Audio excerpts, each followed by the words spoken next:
কাপড়ে ওয়েট করছিলেন। এই যে দেখেন, এটা খুবই সুন্দর একটা শাড়ি, যারা নেবেন না তারা কিন্তু মিস করবেন। এই যে অনেক আপুই এটার জন্য মানে অপেক্ষা করছিলেন। এই যে দেখেন, এটা হচ্ছে খুবই সুন্দর একটা মেরুনের ওপরে লাল কাজ করা, পাতাগুলো হচ্ছে লাল করে করা আর ভিতরটা মেরুন করে করা, ঠিক আছে, মানে বেসটা মেরুন করে করা। এটা পাটটা দেখেন, এটার পাটটাও খুব সুন্দর একটা সবুজের ওপরে আছে, ঠিক আছে, জামদানির মতো করে পাটটা ডিজাইন করা। খুবই সুন্দর একটা শাড়ি, অল ওভার শাড়িটাই কিন্তু খুব সুন্দর। এই যে দেখেন, খুবই সুন্দর একটা শাড়ি। ভালো লাগলে অবশ্যই স্ক্রিনশট দিয়ে ফলো মি পেজ ইনবক্স করতে হবে, নাম অ্যাড্রেস ফোন নাম্বার দিয়ে। আর এই হচ্ছে এটার আঁচলের পোর্শনটা। আর ভেজিটেবল টাইয়ে শাড়িগুলোতে সুন্দর করে টার্সেল করা থাকে। এই যে দেখেন, এই হচ্ছে আঁচলটা, খুব সুন্দর একটা গ্রিন কালারে আছে।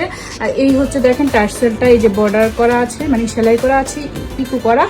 আর এই হচ্ছে আপনার টার্সেল করা, হ্যাঁ, আর আপনার পিকু করা আছে সাইডিং আছে, পিকো টার্সেল করা থাকবে। ভালো লাগলে অবশ্যই স্ক্রিনশট দেওয়ার পরে অর্ডার কনফার্ম করবেন। শাড়ি 12 হাতের বেশি থাকবে, ঠিক আছে। আর এই হচ্ছে আপনার আলাদা করে ব্লাউজ পিস থাকছে, এবারও অল্প পিসে আসছে। যাদের ভালো লাগবে দ্রুত এটার অর্ডার কনফার্ম করতে হবে। আল্লাহ হাফেজ।